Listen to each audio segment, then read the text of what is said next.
Good evening, everybody, and welcome to this first virtual meeting of the Sutton Health and Wellbeing Board.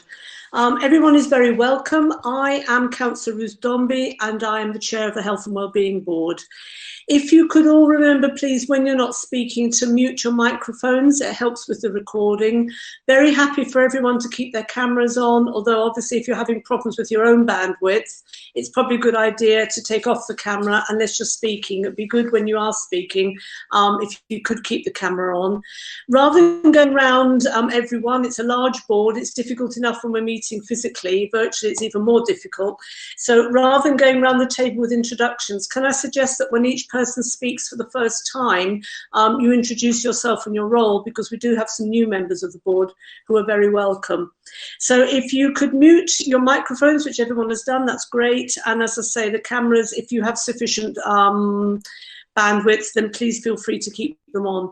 The meeting is being recorded. It's also being live streamed on Sutton Council's own YouTube channel. It's all very exciting. And interestingly, I know that a couple of people have said, isn't this great that it means we were able to watch the meeting without actually coming to the civic offices. So I think there's some learning there for the future with this new digital world. If you do wish to speak, could you indicate on the chat? Rather than indicating, because I may not be able to pick up all the signs. It's not like being in the room. So if you look on the top right, there's next to participants, there's a little box there, and if you click on that, then you can put in the chat if you wish to come in. As I say, you're all very welcome, and rather than going around the table, which, as there's a lot of us, will take some time, I'm going to ask Sharon if she will read out the names of members. So if you could all switch your cameras on for just the roll call, that would be really helpful. And obviously, if by chance she misses anyone out, then please do say so at the end. So Sharon, hand over to you for the roll call. And if you could just, rather than asking each person to confirm, just read out the names of the people who are attendees on the list. Thank you. Yes, the people that I can see in the meeting room are obviously the Chair, Councillor Ruth Dombey, the Vice Chair, Councillor Marion James, Dr. Geoffrey Coucher, Barbara McIntosh, and the other members are Helen Bailey, Councillor Chris Williams, Councillor Jane Pascoe, Nick Ireland, Imran Chowdhury, Dave Hwbb, and Alison Navarro. I've had apologies from Lucy Waters, and Michelle Rahman is attending as her substitute, and also apologies from Daniel Alcalese, with Ruth Charlton attending as substitute. Thank you. Thanks very much, Sharon, and thank you, Michelle and Ruth, for standing in. Much appreciated. Dave Hwbb, can I welcome you to your first meeting? You're Chief Exec of MENCAP, but obviously you're here representing the voluntary and community sector. And as we've always said, we have no expectation that either you or Alison are able to represent the views of the very diverse groups that make up that exciting sector, but you are there to ensure that the voluntary and community sector have a voice. So you're very welcome, and thank you for joining us this evening. Can I take this opportunity to say a huge thank you to Rachel McLeod. Rachel is the Chief Exec of Sutton Carer Centre, and she's been a member of this board, not just since it was first formed, but previously when it was in its shadows form. She's always been a fantastic voice for carers, but for the voluntary sector generally across the borough. And she's had to, along with Alison and others, had to deal with various iterations of this board as we've grown and developed and worked out a way of working that actually I think is very productive now. It's taken us some time, but we are definitely in a place where the partnership working is fully embedded. And I'd say that this has stood us in very good stead for the pandemic that suddenly arrived at the beginning of this year. So I'd like to thank Rachel, and if you could formally minute that, please, Sharon, because she's been a passionate voice for both carers and the voluntary sector, and we really appreciate all her hard work. So if we move on now to the agenda, are there any declarations of interest from any member of this board? If you don't indicate, then I will assume there are none, and no one is indicating, so we will take that as read that no one is declaring an interest. Can I then, moving to item 4, can I approve the minutes of the previous meeting as a correct record? Can I have some nods or some thumbs up? That would be great. I've had one or two. Be brave. Thank you. Excellent. Yes, so the minutes are approved. Thank you for that. Does seem a very, very long time ago. It was a different world back then. And so we move swiftly on to item 5, Sutton's COVID-19 outbreak control plan. These are obviously plans that every upper tier local authority has been asked to produce, and they are published on the website. The job this evening is to go through them, ask any questions we have, and then we're being asked to approve them. So who would like to start us off? Is this Dr. Chowdhury? Dr. Chowdhury, Director of Public Health. Thank you. Thank you, Chair. And I'm also joined by Kim Stevens from Environment and Trading Standards team, and also Martin from our comms team to talk about some of the joint work, which is really important for this plan. So as you mentioned, so this is our Sutton-wide system response, really, I guess, to how we will work together as partners to try to control the epidemic as we go forward. I'm going to go through, you have the report, and I'm going to go through the slide pack first of all, if that's okay. So that's beginning on page 47, I believe, of your pack. And where I thought I'd start off with is just by bringing the board up to date with some of the latest statistics, because the actual report was written some time ago now, so it's slightly out of date. But the good news is that actually, in terms of the general trends around the infections and the epidemic in Sutton, we're still maintaining, as you see on page 48, that quite now prolonged flattening of the curve, with our infection rates coming down to a low level. To date, there have been 1,013 cases, positive cases of COVID in Sutton. That's quite overall is quite a high rate for London boroughs, and that's been the experience in southwest London. But the really good news is that where we are now is we are in a relatively much better place, with a 7-week infection rate of 0.35 per 100,000.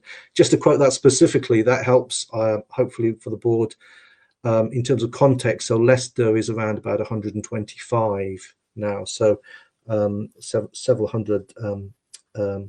Almost 1,000 times smaller than the Leicester rate. So we are very, very far away from the kind of areas of concern that people will have seen in terms of the national media, in terms of the top 10 areas of concern.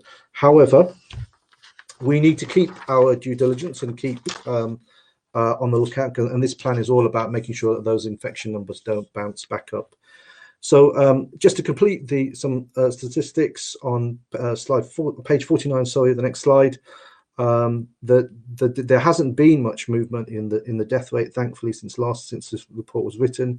179 deaths to date, 128 of them occurring in hospitals and 41 in our care homes. And at the moment, we only have one active outbreak in a care home in Sutton. So the picture is by and large under control, I'd say.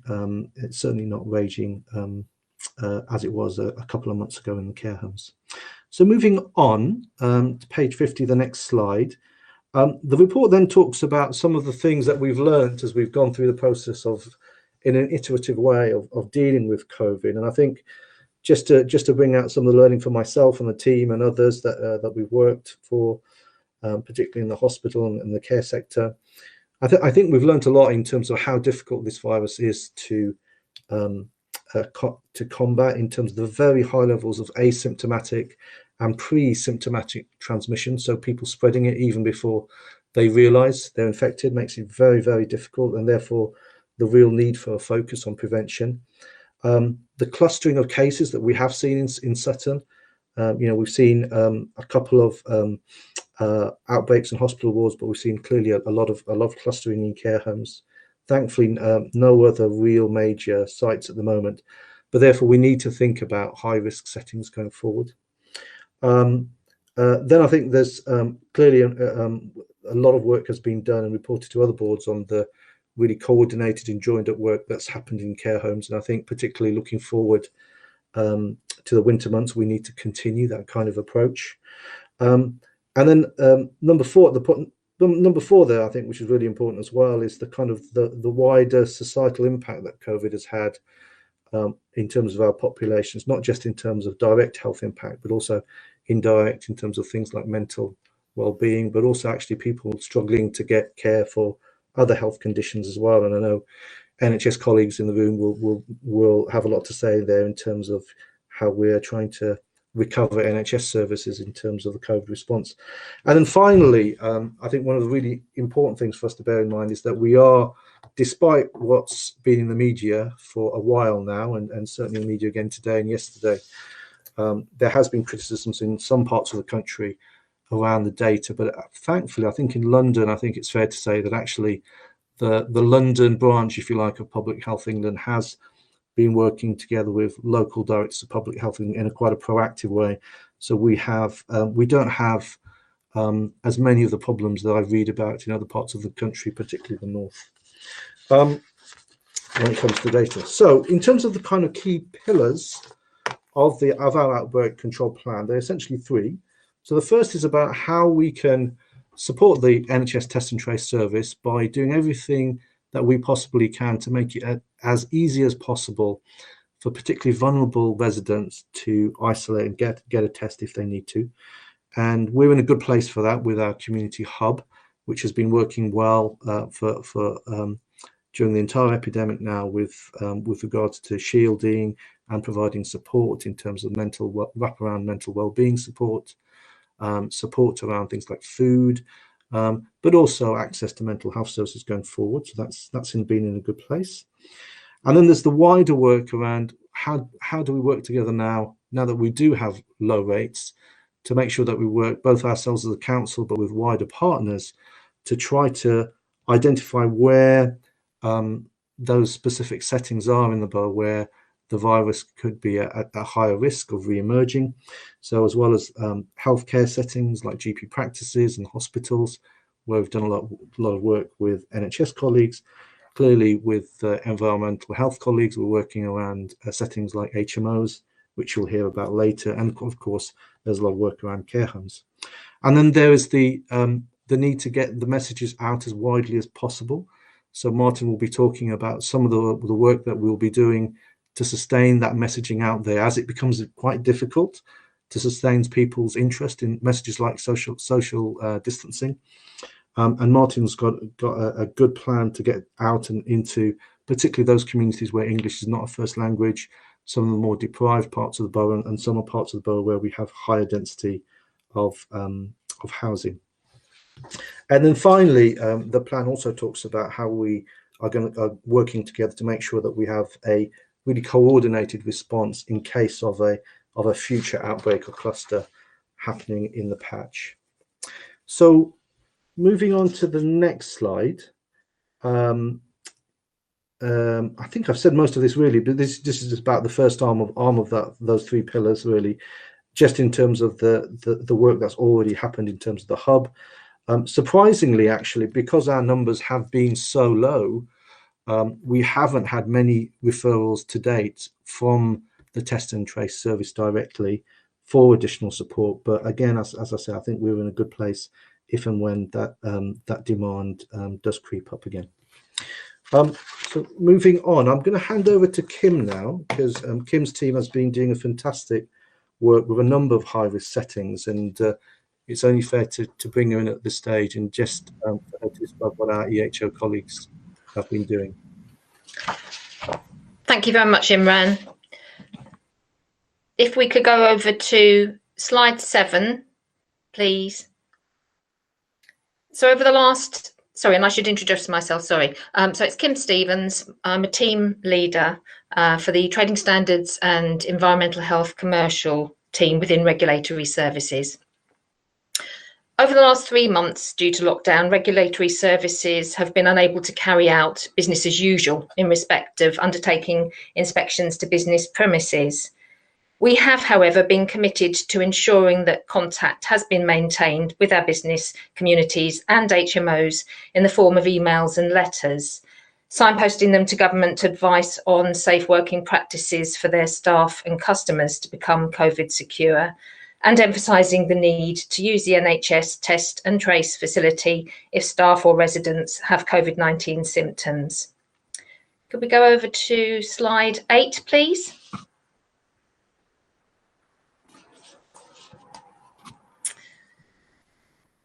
Now, the slide shows that we have sent out 77 letters to our Sutton HMOs and their landlords, pointing out the need for, amongst other things, good hygiene practices in communal areas in the event of an outbreak and access to test and trace facilities.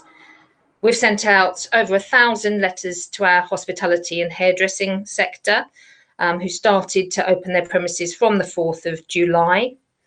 We've sent out 122 letters to those businesses who have special treatment licenses for tattooing and tanning, etc., who have just come online in the last week. A further 14 letters have now been sent out to the known hotels and B&Bs within the borough. In terms of inspections, since the 4th of July, when the restrictions on lockdown began to ease and businesses began to reopen to the public, regulatory services, along with Opportunity Sutton, have been visiting businesses to provide advice and guidance to them. So where matters of concern are raised by Opportunity Sutton colleagues and members of the public, these are allocated to environmental protection officers to visit. To date, and it's hot off the press because we've been working over the weekend as well, we have visited 171 targeted inspections have now been completed by officers to test the business's response to government guidance on social distancing, enhanced hygiene and cleanliness, and the retention of customers' personal information for the purposes of test and trace. We have been very encouraged by the innovation and the ingenuity of Sutton businesses in their aim to ensure the safety of everyone who works or visits them. Movable screens and disposable capes have been used in hairdressers and barbers. Tables have been taken out of pubs and restaurants, and items like salt and pepper condiments have been exchanged for sachets. Some larger chains have QR codes that customers can use with their smartphones to take their personal information. Using an indicative red, amber, green RAG rating, we've found that 83% of businesses are broadly compliant with the guidance, 16 were lacking in some areas, and only 1% of businesses were unprepared. Where significant areas of concern are noted, we will, in line with our enforcement policy, take escalated enforcement action under the Health and Safety at Work Act to obtain compliance. This may be that the business receives a formal letter, that contact is made with their head office, or a prohibition or notice of improvement is served on them. Regulatory services will continue with our additional weekend checks of businesses for the next 2 weekends, and thereafter will incorporate hazard spotting of potential problems and a response to service requests as part of the work of our environmental protection officers as they too begin to undertake routine inspections once more. Thank you. Thanks, Kim. And just to continue now, I'd just like to ask Martin to continue to talk about the communications. Thank you, Imran, and thank you, board. For those of you who don't know me, my name is Martin Schubert. I'm Sutton Council's Head of Communications and Engagement.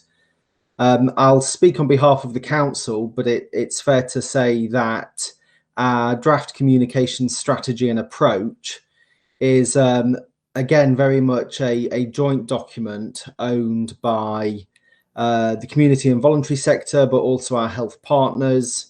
Our draft plan has had input from the CCG, from the Acute Hospital, and from Alison and her partners in Community Action Sutton and the wider network. It's based upon the approach as set out in Imran earlier in the pack. So supporting the government's test and trace strategy, encouraging people to recognise the symptoms of COVID-19, encouraging people to self-isolate, and now also promoting the test and trace approach. It's an all-channel communications and engagement campaign, as you can well imagine. Online promotion using both paid for and existing social media channels, but then also face-to-face and offline, using out-of-home advertising, business advertising, but then also the community outreach, which Community Action Sutton specifically is going to help us with. We know there are barriers to engaging with the government campaigns. Specifically, one of those is around language. So we're going to commission and use paid for foreign language social media advertising, and then also using an evidence-based approach, using the pillar 1 and 2 data that we have available to us. We can then also geographically target should we ever need, as we know where outbreaks occur. And that geographic targeting could be both online and offline again. So it may well be a concentration of online efforts as well as things like letter and leaflet drops, which we know we can manage using social distance. And of course, there's the prevention, but then there's also the need to react should we need in any outbreak. And we're drawing up the emergency planning style outbreak control protocols we'd need in the event of any emergency. Again, adopting a partnership approach, working with partners such as Sutton Housing Partnership, where we know we obviously have good links. As I think has already been mentioned, that there's a lot to communicate for now what's going to be a sustained amount of time. So the Strategic Coordinating Group, which is a pan-London body, has commissioned a London-specific campaign, which has been focus group tested, designed to address the particular needs of the capital. And again, I think Dr. Chowdhury touched on this at the start, around London's particular needs of population density, deprivation and diversity, which you can appreciate any campaign that's designed nationally would struggle to address. So Sutton is going to adopt this campaign. It works at a capital, borough-wide and then local level. We know that residents buy into and recognise those communications campaigns that talk to their specific area, whether it is a ward that we would recognise or whether it is a community of some other definition. So the messaging of keep London safe, keep Sutton safe, keep Hackbridge or Cheam or Carshalton safe will allow us to use the campaign so that those Londoners, those Sutton residents who are travelling, recognise it as they go about their business, but then also recognise Sutton's role within that. We're going to roll out this campaign using all of the partnership channels we've already got. So Alison's links with the community sector, with our health partners. So this will become more apparent in shop windows, in cafes, on community notice boards over the coming weeks. Likewise, we're also translating this. So one of the limitations we've had is the government hasn't been able we haven't received all of the translations we need from government for some of our materials. What London has done is basically adopt a cooperative approach where we're now translating materials on behalf of other boroughs. So if it is that we have a resident population that other boroughs don't or do, but not to the extent where they've been able to translate for them, we're now sharing those materials. And we're becoming quite fleet of foot now at being able to turn those around. So if there is any particular need, we can quite quickly deploy those foreign language translations we'd need. We've been piloting this, and following a successful pilot, we've now got long running paid for social media campaigns for Sutton. In 1 week, we managed to reach 32,000 residents with a foreign language campaign in Sutton's top 5 most frequently spoken foreign languages. So we know there's an appetite for these messages out there. So we're going to use that now as part of our ongoing campaign. I'll possibly leave it there if that's okay, Dr. Chowdhury, and then I'm happy, Chair, to take any questions through you. Thanks, Martin. So moving on to the final slide on page 57. This slide just kind of outlines our overall governance approach to moving this work forward. So first of all, in terms of mobilising resources locally with partners, we're working through the Borough Resilience Forum, and clearly we'll have links to other boroughs in London as and when we need to, as and if we need to escalate in response to incidents which might cross over borough boundaries. We formed a local outbreak control group, which acts as our local health protection board, which is in essence a technical group of public health, NHS professionals and the voluntary sector and comms colleagues And that group's job is really to deliver the work that's outlined in this plan. We are looking on a weekly basis at the data that's coming through. Thankfully, that data isn't showing much at the moment because the numbers are low, but we are regularly plotting the data in terms of cases, and we're looking out for patterns of cases that, as they develop, to see whether we can potentially spot potential hotspots in the borough so that we can target some of our communications to. We are liaising with Public Health England and colleagues at the Department of Health and Social Care moving forward, similarly to think about in the future where we might want to place our mobile testing units.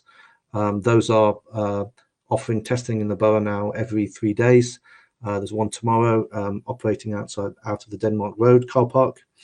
And we also have really, really good engagement with our hospital colleagues. I think it's worth mentioning, both in terms of microbiology and kind of arrangements to help us with some additional local testing if necessary in terms of a rapid response to an outbreak, but also in terms of some of our community teams. We've got some really good working arrangements in case of a moderate local outbreak. We would have the capacity to go in and get some local professionals help us test people very, very quickly. For example, in outside a particular office block or in a particular estate. That group as well will be kind of responsible for looking and working through the latest Contain framework, which came out recently, which talks about the new powers that local authorities will have in terms of closing down particular events or establishments in the borough in response to an outbreak, and also outline some of the responsibilities that will be held at regional and national level. And then clearly, if the outbreak control group, if there is an incident or an outbreak, that will be the group that calls the incident management team, which will work together to respond together with Public Health England London to that outbreak.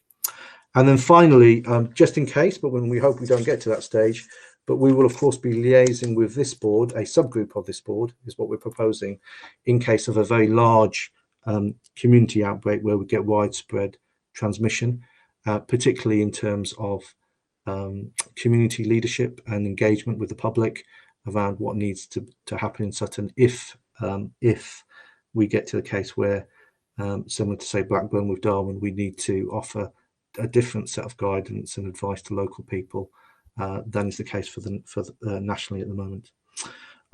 So I think I'm going to leave it there, Chair, if I may, and open it up for questions, if that's okay. Thank you, Dr. Chowdhury. And can I start with a huge thank you to everyone who's been working so incredibly hard.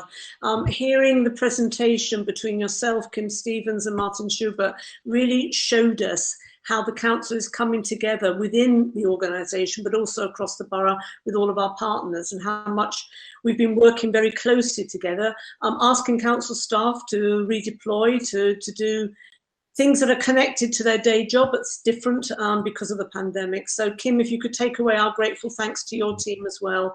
I know everyone's been working very hard. I had the opportunity, Dr. Chowdhury, to thank you and your team this morning when we hosted a presentation to Duncan Selby, the Chief Exec of Public Health England, and Martin, your comms team as well, doing a fantastic job, working very, very long hours. I know that's true of everyone. So on behalf of all the residents living in our borough, thank you everyone for your incredibly hard work. We're not out of the woods yet. There's still a long way to go, but the strength of partnership working is demonstrating its value loud and clear here in Sutton.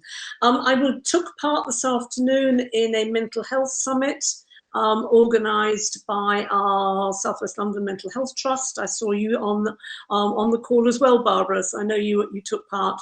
And it was really interesting to hear people talking about their lived experience, the impact that the pandemic is having on themselves and on diverse communities across our 6 boroughs. And it really brought home to me just how serious this is. Obviously, we know of the impact on our physical health, but hearing people talk about the impact on their mental health really brought home to me how much work we need to do, but also the way that, in fact, people are coming forward now and speaking more openly about the struggles that they're having, coping with the pandemic, whether it's because of a lack of social interaction, lack of communication, a lack of basic essentials, but also that human connection that I think is so important for all of us. Someone made the very interesting point that we shouldn't really be talking about social distancing because it's physical distancing, and we really miss the social connection.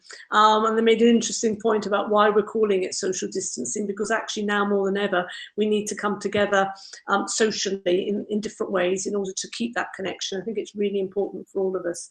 Can I just ask you, Dr. Chowdhury, just for the benefit of the recording as well, I think we all know, but it'd be good for you to set it out, the difference pillar 1 and pillar 2. That's an expression that Martin Schubert used that we've all got used to using now, but maybe new to some people. And also the difference between a cluster and an outbreak. I think it's important that we understand what we mean by some of this terminology. So a cluster is 2 or more cases in a particular setting where you're not sure there is a definitive link between the 2 cases, and an outbreak is 2 or more cases in a setting where there's a clear epidemiological link between those 2 cases. So, for example, if you had a supermarket with 2 employees who tested positive, but it turned out that those employees had absolutely no direct contact with each other, worked in separate areas, and didn't come across each other in their work, then that would be a cluster, not an outbreak, if that makes sense. Pillar 1, pillar 2. So pillar 1, this confuses directors of public health so pillar 1 testing is the original testing done by NHS and Public Health England laboratories. So the testing that's going on in hospitals, but also by Public Health England in response to specific incidents and outbreaks. And pillar 2 testing is the testing which was ramped up later on, and is the commercial testing, which is now available to essential workers, also staff in care homes, but now also the general public as well if they have symptoms. And so it's a commercial company which tests you if you go online through the government portal and organise a test that way. So that's the pillar 2 testing. That's great, thank you. And just a final point from me, and then I'll ask others to come in. Martin, you talked about the impact of translating some of the material into other languages, and 32,000 people. I assume that's people within the borough. That's absolutely extraordinary and just shows the power of reaching out with language to different communities. I do think, though, that while it's important that we have those leaflets and documents translated, it's also about community champions. I know as someone who speaks another language that sometimes it's not just about translating the words, it's also about how you engage and communicate with different people. It's not always as straightforward. I know when I was learning the language, I got very frustrated because I assumed you could just translate word for word, and of course that's not the way it works. So I know that Alison Navarro and others in the voluntary community sector are looking at how we can identify community champions, are able to have those conversations with people, and I think it's very important we do that. It's also an opportunity for us as we go forward to engage with different parts of our community and use that, I think, as an opportunity, yes, to help them and support them through this crisis, but also to think longer term about how we're going to engage more effectively with different parts of our community. So I think there's a lot of learning in there that we can use going forward.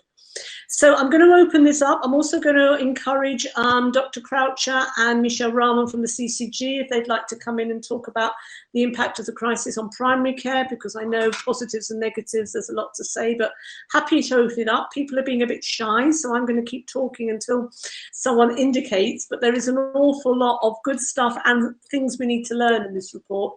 So I do hope that people will come forward. Who is going to jump in first?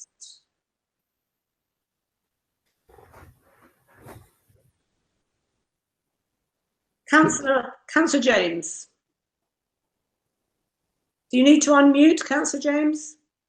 Thank you, Chair.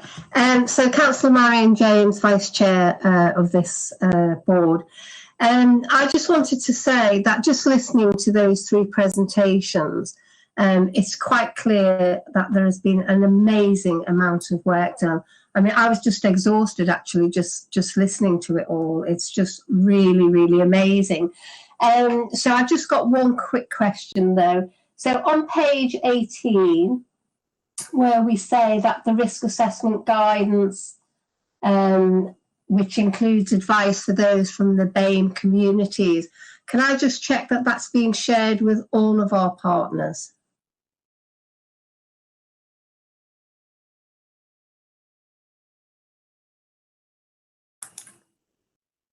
Page 18, top of page 18. Right, Chair. I'm just getting there. So it's specifically on the risk assessment guidance, which has got advice for people from diverse communities. So we've definitely shared it with partners in terms of local authority trading companies. I'm very aware that the NHS use very similar approaches as well in terms of their staff, and certainly other public sector partners. And I don't think we've shared it more widely than that specifically, but certainly that's something we can look into. I think that's possibly through the. Oh, sorry, Councillor James, come back in. Yep.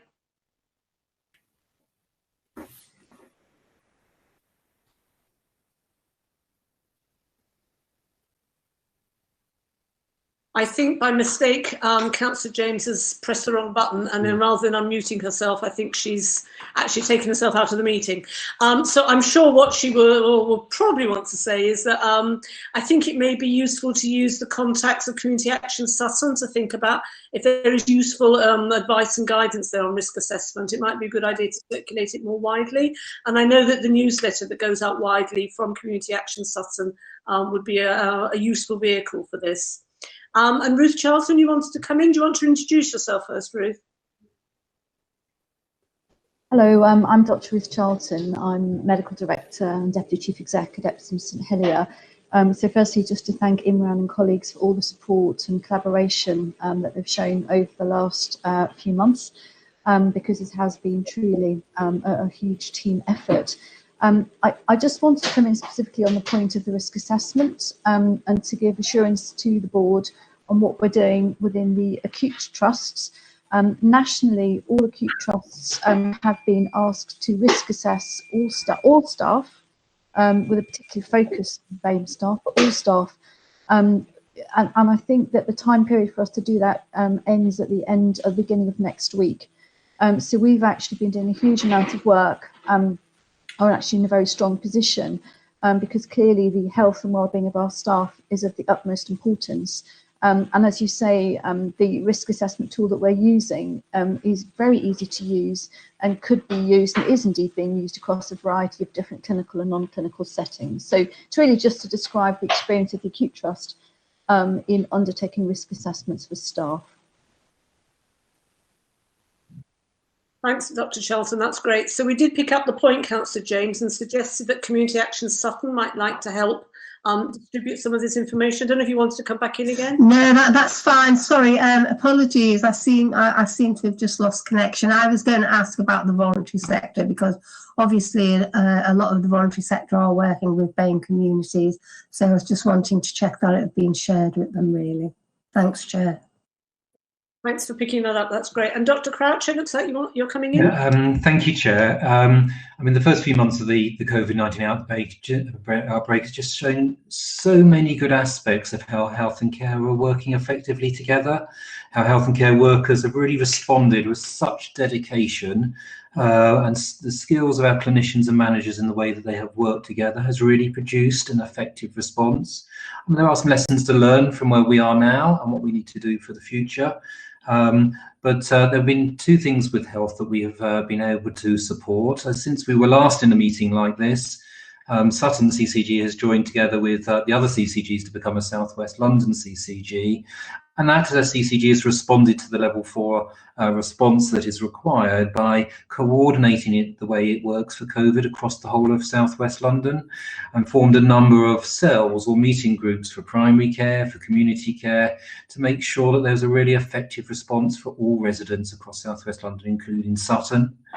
More locally, our primary care services have responded in a way that I think also provided an excellent response in the COVID outbreak. And what they have done is effectively coordinated with so many other teams in Sutton, forming community response teams that include nursing staff our hospital discharge teams, learning disability, HUK, the voluntary sector, pharmacists and other GPs from other parts of the system. As a result, we can really have produced an effective way of keeping services open and services to address what has been probably the most significant challenge the health and care system has seen so far. There's lots to do, and we're using words like renewal and reset and recovery, and there's lots of work going on with that to coordinate a really effective recovery response with our system partners. Thank you, Dr. Croucher. Do you want to use this opportunity to talk about how important it is that people need to take their medical appointments and come in? Because I gather that there has been quite a serious downturn in the number of people presenting, and that's resulting in some quite serious medical issues that could have been prevented if people had come to you earlier. So thank you for the opportunity to do so. I mean, the first thing is that we have provided an effective COVID response at the primary care level. But what we have noticed is that the use of primary care has significantly changed. From those where we were wanting patients and our residents to come in for the acute response in COVID. But we're at a really different phase now where we want to get services back to how they were before. We want patients to access the care that they should receive. Primary care and the teams that are supporting them is open for services as usual. The concern we have got is that presentations are not happening in the way that we would want them to. So there is some evidence that there is delay in those using the services again. Whatever the reason for that delay, whether it was the issue around the fear of COVID or whether there's not the knowledge that services are open, it is really important that we do so. So there is evidence around things like clinical services, around cardiology services, around some of our safeguarding work, that there is delay in some of the presentation that we would like to see. So I strongly encourage our residents and our patients to start using primary care in the way that they are used to using it. We are open as usual for business, and we are in a position where we can respond to the COVID crisis and undertake all the services as usual. Thank you for that. And I had seen you'd like to come in, Alison, but Misha Rahman, did you want to add anything while we're still talking about primary care? I just wanted to say with regards to the BAME assessments, well, we very early on learnt the lesson from Epsom and St Helier. So Arlene Wellman, the chief nurse there, had shared with us the BAME risk assessment, which we were able to share not just in Sutton, but across Southwest London. And indeed, one of the senior nurses ran a webinar. So I just wanted to reiterate the point that Ruth made around risk assessments, but also the partnership in terms of us being able to learn from Epsom and St Helier very quickly before the national risk assessment tool was developed. Sorry, can I just ask a quick question? Because obviously, you know, BAME covers a wide range of different communities. So how are we ensuring that some of this work is tailored to more specific communities? So you're right. I don't like the BAME term because it's not accurate, and we can have a whole discussion around that.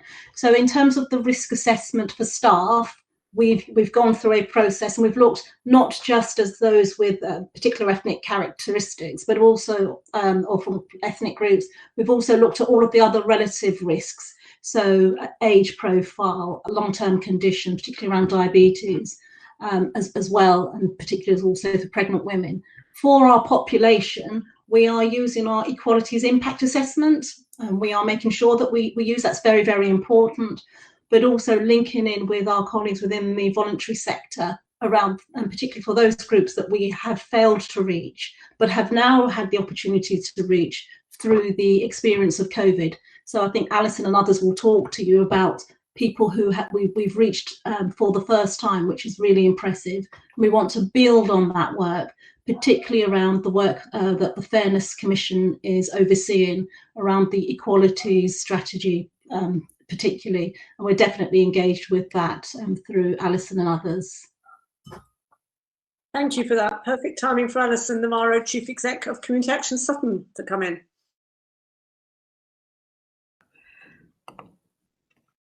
Can you hear me? Yes, yep. That's fine. Thanks, Chair. Thanks, Chair. I know that most colleagues on the call will know about the work that the voluntary community sector has done right from the start of this crisis, and we'll obviously continue to do that as part of the track and trace work. Both Martin and Imran talked about those kind of community members that perhaps might not be picked up through a broad social media campaign or other ways. So in the voluntary community sector, we've got a tried and tested method now of working with voluntary sector organisations who are linked to those community members that are the most vulnerable, and we'll be doing some outreach and engagement work with them. The crisis has enabled voluntary community sector organisations to reach people that they hadn't reached before, which is fantastic. So as we go forward, hopefully we'll reach more and more people, and they will be maintained within our reach so that we can continue to support them. So that's good. That continuation of working together will happen. In terms of the BME stuff, as Michelle just alluded to, the Fairness Commission had agreed that it would focus on the experiences of BME community at the start of the year, and that thinking has now accelerated because of COVID-19 and the murder of George Floyd. And I'm pleased to say that the Sutton System Leaders Group has recognised and agreed that we do need to look very closely at the experiences of the BME community. So in the next couple of weeks, we'll be kicking off quite a big storytelling project where we're going to train up local people. We have this is just really fascinating, but we have a weekly Black Lives Matters Sutton conversation.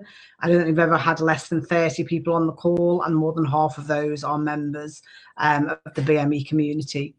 And it'll be those people that will be trained up to do the storytelling, to go out and talk to BME community members.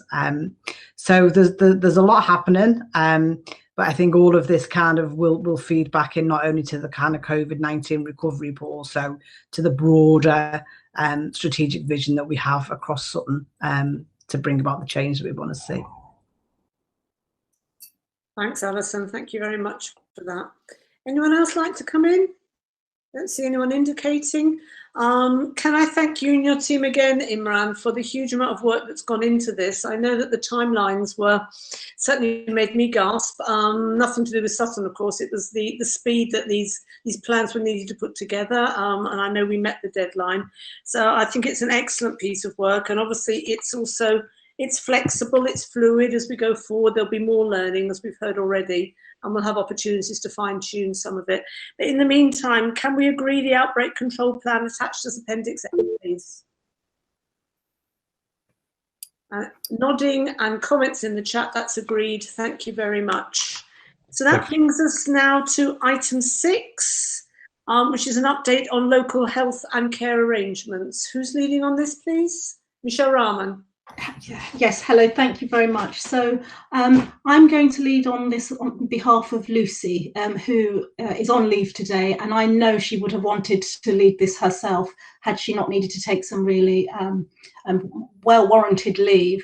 So I also want to recognise my colleagues Nick, Imran, my boss Jeff, but also Ruth on behalf of the Trust, and Alison Navarro, because actually I'm presenting this paper, but actually it's a team effort, and very much so. So I'm going to take the papers as read, but just pull out some salient points. So if I start with us as system leaders in Sutton, we have a strong track record of working in partnership together, and I think we were prepared to act together to combat this unprecedented pandemic of COVID-19. We came together at pace, we took responsibilities for our collective actions, we continued to ensure that we were meeting our statutory requirements, but we also understood the need to keep patients safe, residents safe, our staff safe, and we responded to the changing environment, which we'll always remember was a very quick changing environment. So I want to start with some of the things that we did during the period. And if I start with page 64 in terms of the hospital.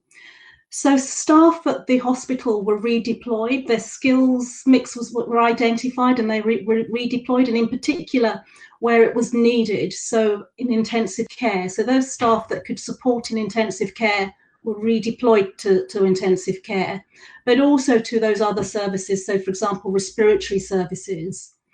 The hospital acted as a distribution of PPE across Sutton, providing mutual aid as required.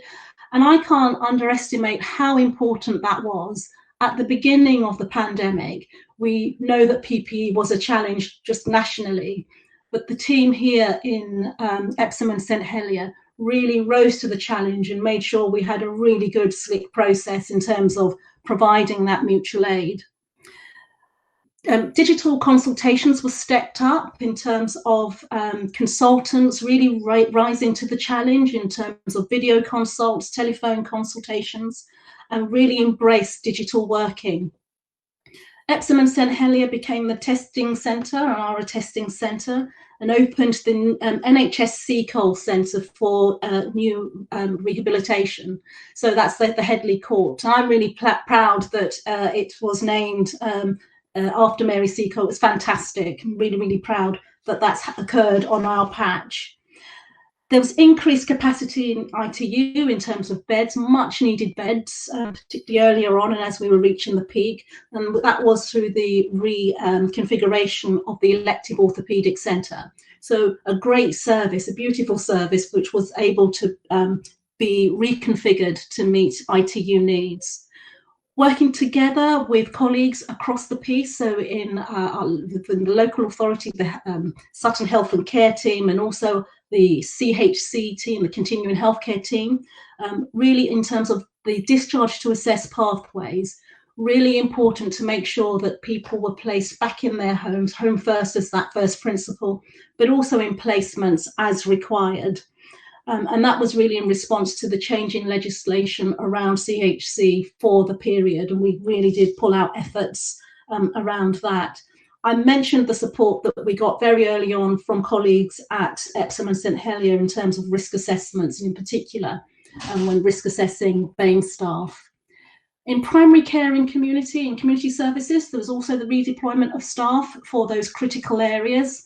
And in particular, I mentioned before respiratories, but again, for community staff with those skill set, they were redeployed where required.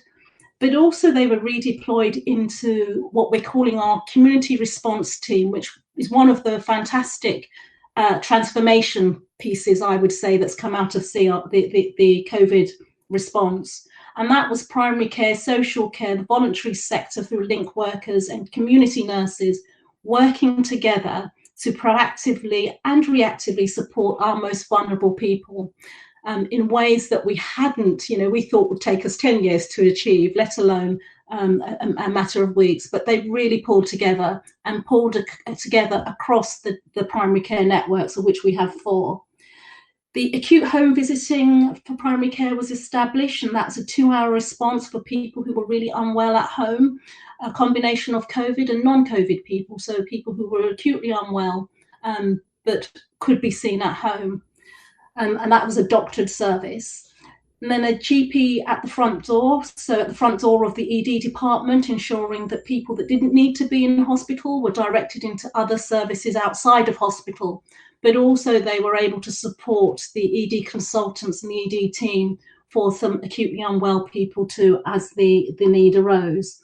Primary care remained open for business. It remained open, but just in a different way, with video consultations and telephone consultations, but also being able to zone practices where face-to-face consultations were required. Across social care, there were risk assessments and monitoring of vulnerable adults and children, including children with EHCPs not attending schools, recognising the importance that was in terms of supporting parents. Mobilising the workforce in terms of focus on statutory responsibilities and ensuring that they were delivered and met.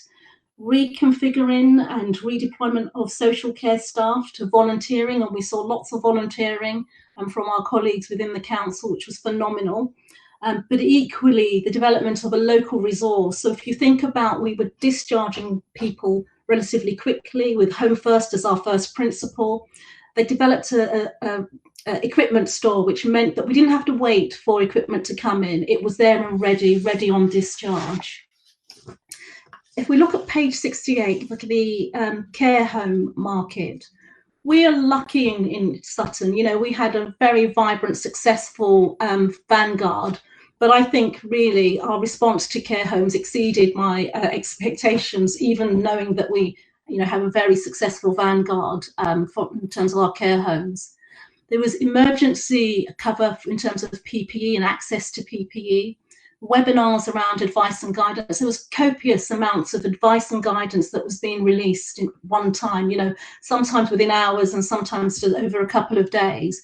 But the team within the council and our colleagues across the system made sure that we worked together to produce really good webinars on infection prevention control, end of life care, but also understanding the guidance. And those webinars weren't just for our care homes, they were for our LD homes as well. Testing, so testing, and I know Imran would have spoken about testing previously, but access to support around testing, where staffing became a problem, being able to support the homes in terms of recruiting staff, bereavement support as required, access to additional funding, simple equipment like pulse, the oximeters that could measure oxygen saturation to help care home staff understand when people were really unwell, as the oxygen saturation has been one of those indicators. The allocation of clinicians to every home to ensure that cover was there as required, and that remains in place, but also the infection prevention training, which continues to occur.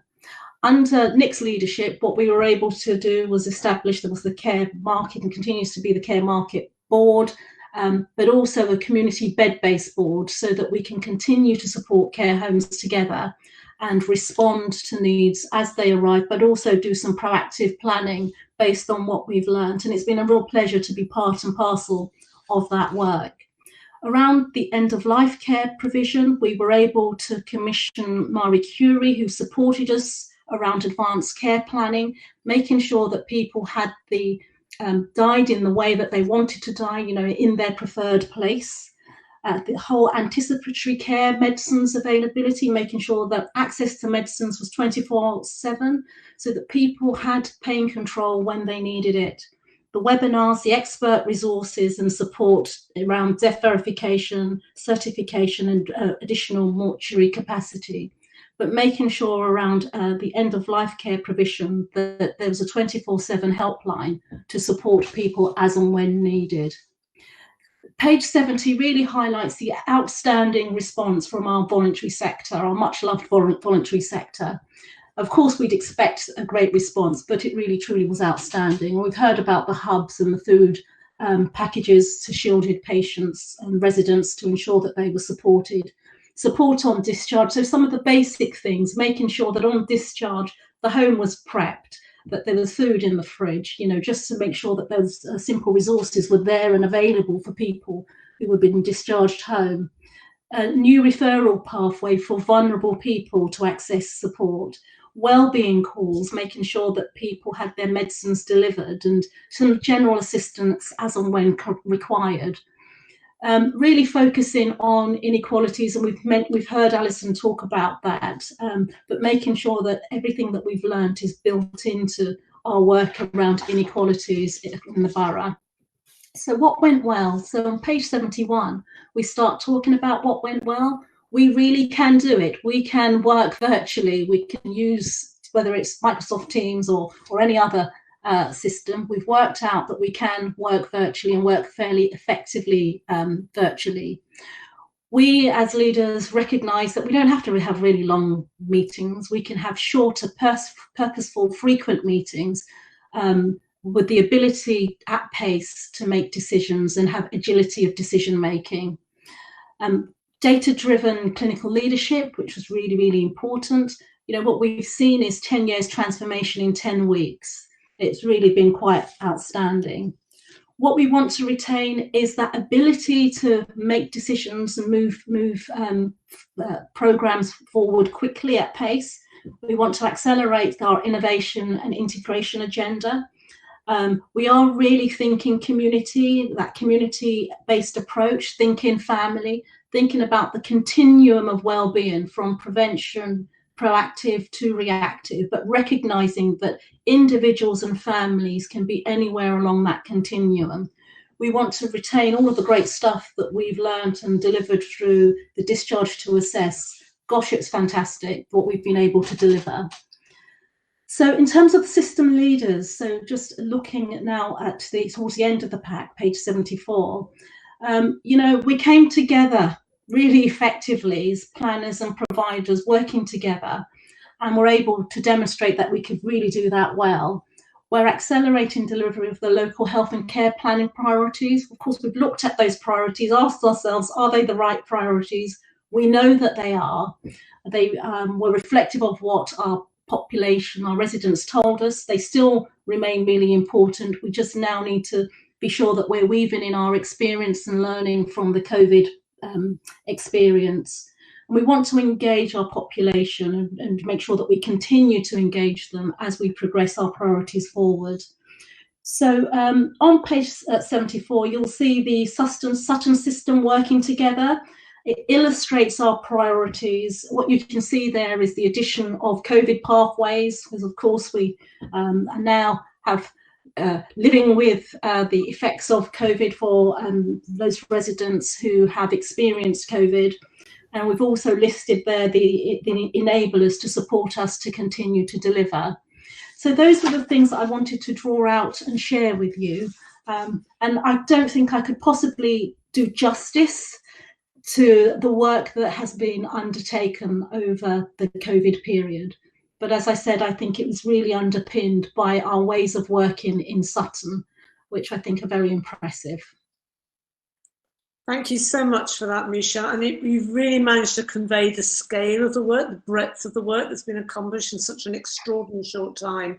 10 years work in 10 weeks, I think absolutely sums it up. And also shows just what we can do when we have to. We can be nimble, we can be agile. I know that there have been resolutions to data sharing problems that have seemed intractable in the past, and yet suddenly in the midst of a crisis, we just get on with it. And I think that's a lot of learning as we go forward.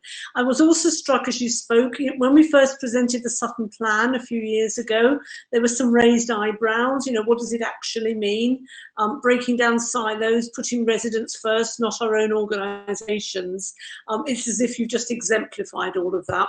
And so thank you for all the work that you've been doing. But as you say, if it wasn't for that depth and breadth of partnership working, I don't think we would have managed to achieve what we have done. Still a lot to be done. As I said, you know, there's, as Imran showed us before, we're not out of the crisis yet. We're in a very, very, very long tail. And obviously until that vaccine isn't discovered and then available widely, we still have to be very careful. But there is some positive learning here. Not just within our own organisations, but how we work together across the board. And I think going forward, there are some positives in spite of the tragedy that hit us all. So thank you for that. Alison, would you like to come in? Yeah, thanks, Chair. So I guess it follows on from your point about the Sutton plan. So I think, you know, Michelle's summary and presentation is one that rings true to me in terms of my experience over the last few months working with partners. And I do think that the Sutton plan was the kind of bedrock for that. And I think whilst we've always had good relationships, I feel like we really now, the whole system, I think, is recognising the service delivery role that the voluntary and community sector plays. And whilst I think there were parts of the system that recognised that, I'm not sure that the whole system did. So I think that's been a really, really positive. We're not just here to provide volunteers, although that's very, very important. And the Volunteer Centre's done an amazing job. But the amount of actual service, real quality professional service delivery that takes place day in, day out by the voluntary community sector, I think has been massively recognised. And I think looking at Michelle's points about how we go forward, it's how we continue to bed that in as an equal partner and not a partner that kind of is on the edge saying, what about the voluntary sector? I'm hoping that we've turned that corner. So thanks, Michelle. That presentation reflects my thinking too. Thanks for that, Alison. I'm wondering, Michelle, if you want to spend a couple of words talking about the Seacole Centre. Like you, I think it's a fantastic name, but it'd also be good just to help us understand exactly what work is being done there. And then, Mr. Ireland, if you wanted to come in and say a few words from your point of view, because obviously what you've been doing with social services has been absolutely key to all of this. But Michelle, do you want to say something about the Seacole Centre? If you don't mind, Councillor Dombey, if I could bring in Dr. Charlton. I know that if Daniel was here, he would definitely want to be talking about the Seacole Centre. Thank you. Very, very happy to. So the Seacole Centre, as you know, is based in part of Headley Court, and I think it's fair to say was built at pace in a matter of a few weeks. From concept to opening and receiving first patients. The centre has fundamentally been set up to provide accommodation and rehabilitation with a focus on patients who've had prolonged hospital stays with COVID, and has got in place a very holistic, multidisciplinary team who will support patients through their onward recovery. What the team are seeing there is that they're taking quite a large number of patients who've had very prolonged stays on ITU and who are very deconditioned because they've been in an intensive care or hospital bed environment for many weeks. We have a patient tomorrow who leaves our intensive care at St Helier who's been there 111 days. So that just gives you an indication of the scale of the challenge. So we are learning week by week about what these patients need. They have got on-site medical cover 24/7, obviously nursing provision, but most importantly, we know they need lots of physiotherapy, lots of OT, we've opened gyms. The psychology support and requirement is absolutely significant. And we've sourced additional psychology support. And I think as we learn more about COVID and the recovery from COVID, the follow-up plans will change. You know, for example, we now know 1 in 3 patients who are hospitalised with COVID have long-term respiratory complications. So we've now got the hospital-based respiratory team doing video consultations and reviews to make sure that aspect of patients' recovery is being taken into account. So we, as I say, are open. We're taking patients, and we expect to gradually increase the number of patients as a cohort are discharged from hospital. But we wanted to, to start slowly, to build the team up, to make sure we had the right facilities on board before we significantly increase numbers we anticipate through the autumn, and obviously will be available to accommodate patients through this coming autumn and winter period. Thank you, Dr. Charlton. I think that's really important. Obviously, as you said, we're still learning a lot about this disease. I think there was an expectation at the beginning that once you come out of ICU and then you get better and then you go home and everything's fine, isn't it? And while that is true for some people, it's certainly not true for a lot of people. From my non-professional understanding, it's the effect it has on your internal organs, but also psychological effect as well. So it's complicated, and we're learning all the time. That's really helpful, thank you. Nick Ireland, as Strategic Director of People Services, I thought it'd be good to bring you in at this stage, given the huge amount of work that your team is doing.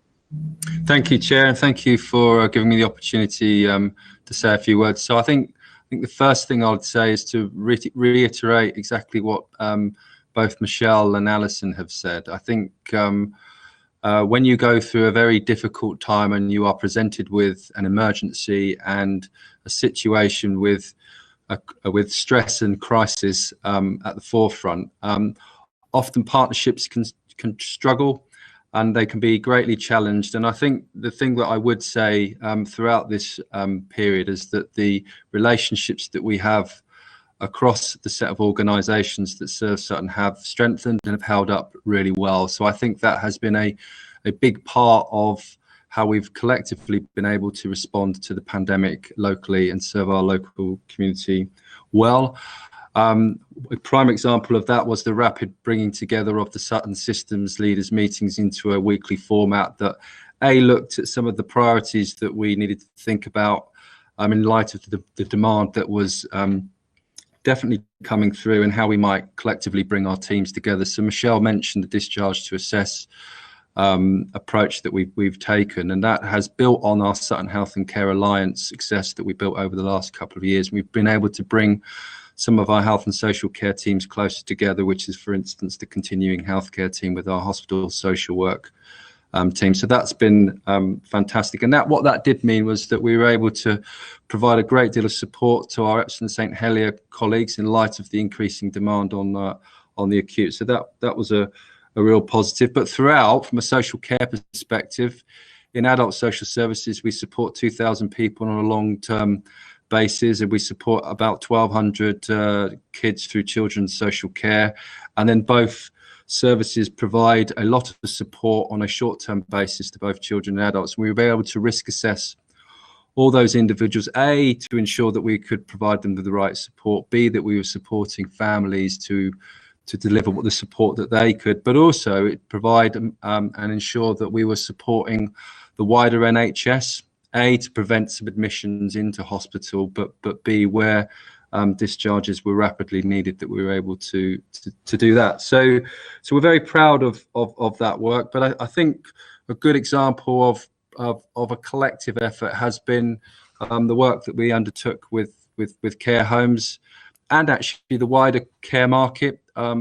In London, Sutton has the second highest number of care homes, 79. 29 of those are residential and nursing care for older people, and about 50 residential homes for people with learning disability and mental health. So that required a considerable and sizable effort from a care home perspective. And we also commission up to 30 home care providers, and that's before I even mention our supportive living and our extra care provision. But we've all come together into what we call our care market management meetings. So we are thinking about the types of support that we can provide to the wider market, and in particular care homes. So things like infection control training, how those providers can manage infection outbreaks, thinking about the quality assurance and the safeguarding interventions, prevention that we have been able to provide, making sure that we have a clinician named on every care home so we get the right clinical support in,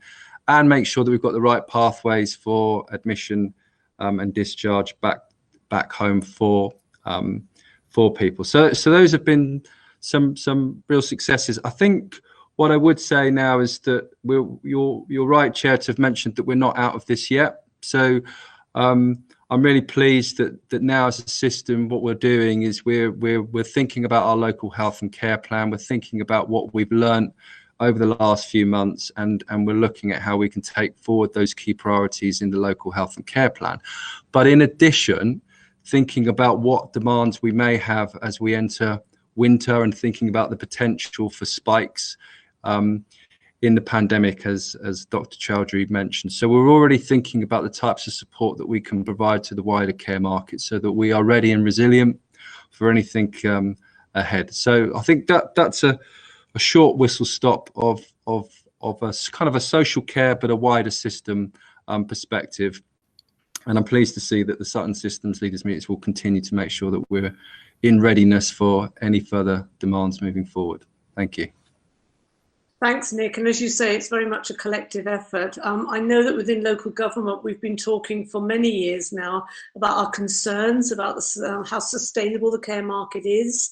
We weren't really able to explain our concerns, I think, as well as we should have.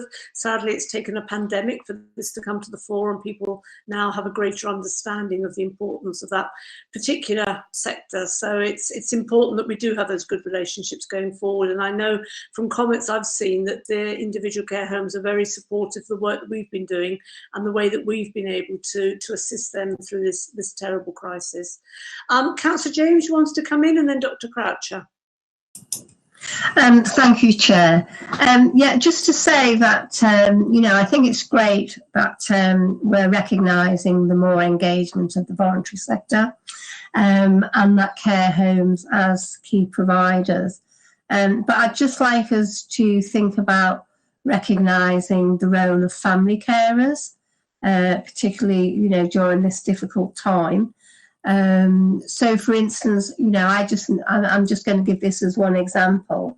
So an 82-year-old carer who was looking after his son with learning disabilities, and also his mother-in-law of 96 with dementia.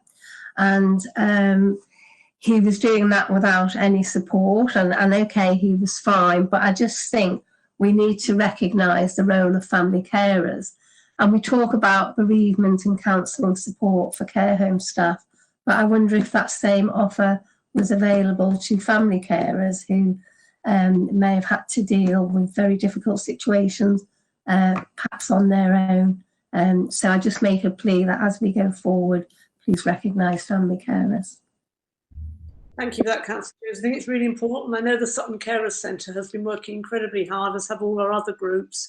But certainly, I think that the point you made, that it's brought to the fore people that were just managing, that were coping.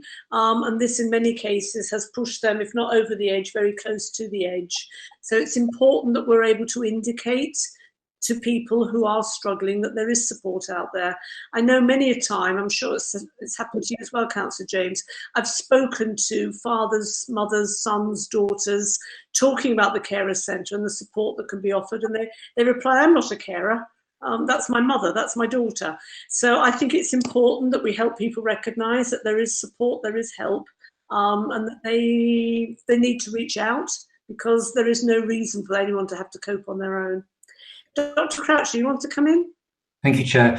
I'm just going to go back to that slide on page 74, and at the top of that slide, which shows that the Sutton System Leadership Group is a single box, and that hasn't come without a lot of hard work. It's a very natural box as to where we now all sit. If we had presented a slide like that some time ago, there would have been several boxes at the top of that slide. I think it is a real fillet for Sutton that we have a single box at the top of that slide, because I think it will put system resilience in our recovery programs going forward. I'm just going to note a couple of reports that came out towards the end of last week. One was from the BMA about the hidden impacts of COVID around planned operations and treatments and resetting appointments. And Sutton has already got plans for all of those things, which I think are going to be really effective and put us in good stead. And the second was the King's Fund report that just came out towards the end of last week, the road for renewal, and the 5 priorities for health and care.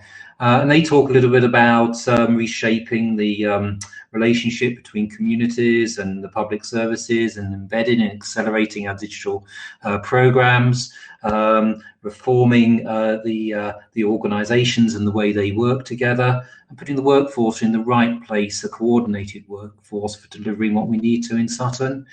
I think we are already very much there in Sutton, that actually the King's Fund and what they are recommending is where Sutton's natural direction is at the moment. It is an interesting report because it also talks about the pitfalls, and we've managed to avoid them all in Sutton in delivering what we are going to, which is a really effective recovery process. Thank you for that. As you say, it bodes well for the future. Councillor Williams, you wanted to come in specific about mental health, and then Dr. Charlton. Yeah, thank you very much indeed, Chair. I hope my question more or less speaks for itself. I know it's not necessarily the prime focus of this particular meeting, but it does seem to be something that's there in the background. And the reason for asking the question was when I read the first report for this evening's meeting, one thing that stuck out for me, which surprised me, I hadn't realised it, was that demand for mental health services has been considerably lower than usual during the breakdown.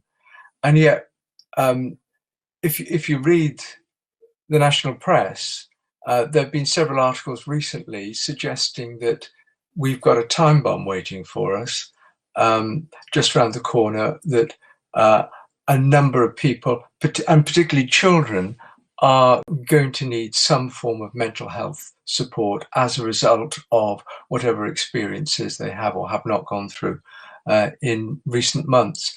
And there's also the issue of potentially, again, health and care staff needing support for their mental state. Are we thinking about the way that mental health care is built into all of this development? Fantastic as it is it something we should be being more specific about, so that it doesn't just slip by the wayside. Thanks. Thank you for raising that, Councillor Williams. I think it's a really important point. I'm confident that it is being considered very carefully, but I don't know if someone wants to come in specifically. Certainly, as I say, the 2 hours that some of us spent this afternoon with the Mental Health Summit was very much looking at these issues, both adults and children, and thinking about the impact on individuals and on communities. Dr. Chowdhury, do you want to come in? Yeah, just quickly, Chair, so it won't be a complete answer, but certainly it is being considered. So I know, for example, the school nursing service in Sutton has already set up kind of new channels of digital channels to keep contact with children, and that includes things like Instagram, but other kind of social media. And also there is a lot of work ongoing with the Trailblazer program that's present in Sutton across Southwest London, and there's some new apps that are being launched at the moment. There's one particular app called Acute, which allows kind of children to kind of have that kind of instant text-based dialogue with a mental health professional. So people are definitely considering it, but clearly it's something that CAM services and others will need to keep under constant review going forward. And I don't want to put you on the spot, Barbara, so I'm not suggesting that I should decide the work that Healthwatch does, but given the extraordinary work that you did looking at the mental health of young people, maybe when it fits into your work programme, you might want to do some follow-up work. Given that you have such a strong baseline now, it might be worth going back and talking to some of those youngsters and trying to evaluate the impact that this crisis has had on their lives. I think we would look forward to doing that. We had it in our plan. I know our plans have been slightly disrupted because of COVID, but I think the other thing that I've been struck by, so I agree with that, Chair, is Anne Longfield's report in the last 2 weeks, which really emphasises the children that did better in COVID were the children with resilience and the children who could bounce back from quite a bit of adversity, not having school, not having an end of school, not writing exams. And I think one of the statistics that stuck with me is that if you invest in the first 5 years, you get a 7 times better impact than if you have to support that child as an adolescent when they've self-harmed or they have depressive illness. So this strong support around the early intervention that we talked about in this group with Imran, with your report on children. I just think that early intervention has been so diminished with the lack of health visitors and so forth over the last, since 2008. So Healthwatch totally on board around, we've got baseline, we would like to do some work with children again, and we are just now meeting with the IAP service for adults to actually look at some of the issues that we're hearing from people who have mental health issues as adults and some of the difficulties they're experiencing and some of the waiting lists that IAP are experiencing. So mental health certainly is a key theme and continues to be in Healthwatch. Thank you for that, Barbara, and also shows the importance of the work we're doing around perinatal mental health. Yes. Which is a project which was already happening in the borough and very important, but I think even more so now. As you say, it's those first 1,000 days, the more support we can give to parents and families, the better it will be for everyone further down the line. Yeah. Dr. Charlton, you wanted to come in? Thank you. It was actually to reinforce the point about CAMS and mental health provision. I speak as a paediatrician as well as a medical director. I've been absolutely stunned at the impact that COVID has had on children and their families. We did see a significant reduction in inpatient and A&E attendance during the peak of the pandemic, but we are now really playing catch up with this very significant number of people presenting in crisis. And for every one person who presents in crisis, there are very many more who are suffering quietly at home. And I've been really struck by the impact that shielding has had on families. A story of a mother with 5 children shielding for 3 months in a very small house with no outside space, and the impact that's had on the entire family is absolutely stark. So I think we are potentially facing a very significant influx and increase in need for psychological support for children and their families. And I do think when schools go back in September, one assumes that's going to be a particularly challenging period. I also recognise increasingly the impact on adults and families and carers. particularly when people have had to say goodbye to loved ones virtually. That is having really quite a profound effect on the mental health of survivors, and also obviously on the families of those who very sadly did die. So we're seeing all sorts of new experiences relate to us, and people only now are really finding the ability to express verbally how they've been impacted. Mm-hmm. Thank you for that. One of the things that came out really strongly in the event that was held this afternoon was the word connection. And for me, that's really important because it's about those individual personal connections, but also about, as a society, our community connections. And I think it's more important than ever that we think about how we can give people that sort of support in the appropriate way at the appropriate time. But I think, as you say, there are implications what's happened to all of us since the beginning of lockdown that are far-reaching, and there's going to be a lot of work further down the line, even when that vaccine is finally discovered and widely used. There will still be a lot of work on recovery and people finding ways of going forward in what is very much a new world. I don't see anyone else indicating. We're being asked to note the update on local health and care arrangements. So if we can note that, I mean, can I add my grateful thanks to all of you? I know everyone is working. Chair, Dave Hobday's trying to get in. I'm sorry, Dave, I didn't notice.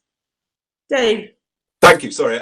Yeah, I just wanted to follow on the point that was just made, actually, just around mental health. And obviously, there's a real issue around mental health services, but also it's things like access to community facilities, access to leisure centres, access to those places that, certainly for the clients that I work with, they found it very, very difficult to be able to do exercise and day-to-day stuff, and would really welcome the opportunity to get in there. And there will be other client groups, I'm sure, that in terms of access to our leisure facilities will really benefit if they could be put to the front of the queue. And I wonder whether there's anything we can try and pick up on that, those people that will really need those sorts of things, and can really support them as lockdown is eased somewhat.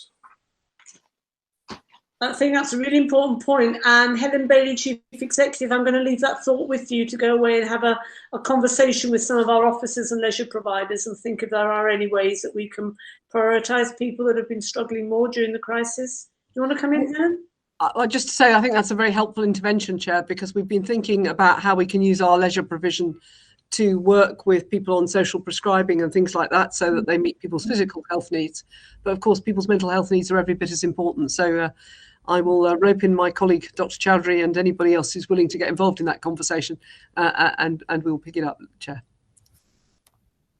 Excellent, thank you. And I can see in the chat that Councillor James is also interested in particular, is going to pick it up with Dave Hobday tomorrow, which is great. So thank you for raising that, Dave, really helpful.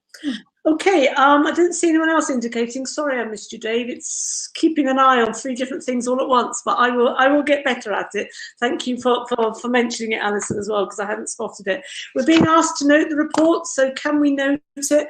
But also give our grateful thanks to everyone who's been involved in this huge amount of work. There's still a lot of work to be done, and I know that we will all work together in partnership. It's not always straightforward. There will be times when we need to work through issues and problems, but we're doing that with confidence and trust, and I think that bodes well for the future. So thank you everyone for your time this evening. Thank you for the huge amount of work that you're doing. Will you please pass back our thanks to all your teams, because I know that behind every one of you there is a team of people working incredibly hard to ensure that we get the best possible outcomes for all the residents living in our borough. I haven't been advised of any other urgent business, so with that I bring the meeting to a close, and I wish you all a pleasant evening for what remains of it. Thank you all very much. Bye. Thanks, Ruth. Bye. Thank you. Bye.